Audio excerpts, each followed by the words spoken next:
ఎన్ని కేసులు పెట్టినా ఎత్తిన పసుపు జెండా దించకుండా మడిమ తిప్పకుండా తెలుగుదేశం పార్టీకి కాపలా కాస్తున్న మా పసుపు సైన్యానికి పాదాభివందనం. ఉత్తరాంధ్ర గర్జించింది. ఉద్యమాలు పోరాటాల గడ్డ ఉత్తరాంధ్ర గడ్డ. మీకు ఏమైనా సహాయం చేస్తే జీవితాంతం గుర్తు పెట్టుకుంటారు. అదే ఎవరిని మోసం చేస్తే ఇక్కడనే మీరు పాతేస్తారు. విజయనగరం జిల్లా పేరులోనే విజయం ఉంది.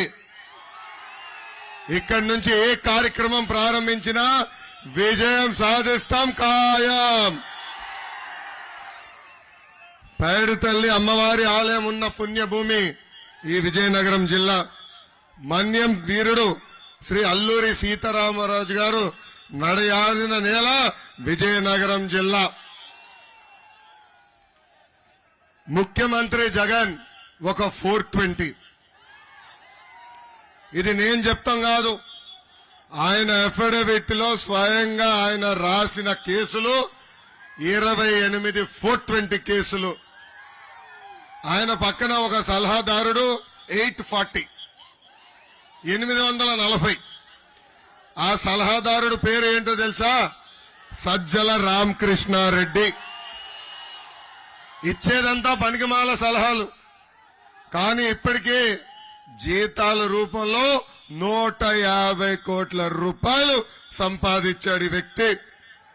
గ్రాడ్యుయేట్ ఎమ్మెల్సీ ఎన్నికలు జరిగినాయి. తాతయ్య కోపం ఎందుకు తాతయ్య? ఇప్పుడే తమ్ముడు కూర్చోండి, తాతయ్య కంపట్లేదంట. అన్నా మీరు కూర్చోవాలి తమ్ముడు, వెనకాల తాతయ్య కంపట్లా. కూర్చో కూర్చో కూర్చో కూర్చో కూర్చో అబ్బా తమ్ముడు, కూర్చోవాలా. పక్కకు రా, వెనకాల కంపట్లేదంట. తమ్ముడు వినాలమ్మా, నానా ప్లీజ్ కూర్చోవాలమ్మా, వెనకాల కంపట్లేదు. తాతయ్య గొడవ పెట్టేస్తున్నాడు. మీరు కూర్చోపోతే కుర్చీ నా వైపు వచ్చేటట్టు. స్వామి కూర్చోండి, ముందల కూర్చో స్వామి, పుణ్యం ఉంటుంది నీకు. కూర్చోనా కాంటే ముందర వచ్చి కింద కూర్చోండి, తప్పదు. ఇంకా కుర్చీలు లేవు, తక్కువనే కదా. కూర్చో, పల్లెని ముందరకు వచ్చి కూర్చో అబ్బా, ఇంకా తప్పదు కదా. తమ్ముడు ప్లీజ్. గ్రాడ్యుయేట్ ఎమ్మెల్సీ ఎన్నికల్లో 3 స్థానాలు తెలుగుదేశం పార్టీ గెలిచింది. ఆనాడు సజ్జల రామకృష్ణారెడ్డి వీళ్ళసలు మా ఓటర్లే కాదన్నాడు.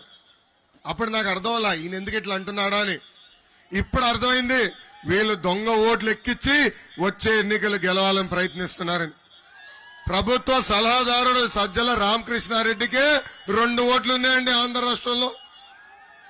1 ఓటు మా మంగళగిరి నియోజకవర్గంలో, ఇంకొక ఓటు పక్కనున్న పొన్నూరు నియోజకవర్గంలో.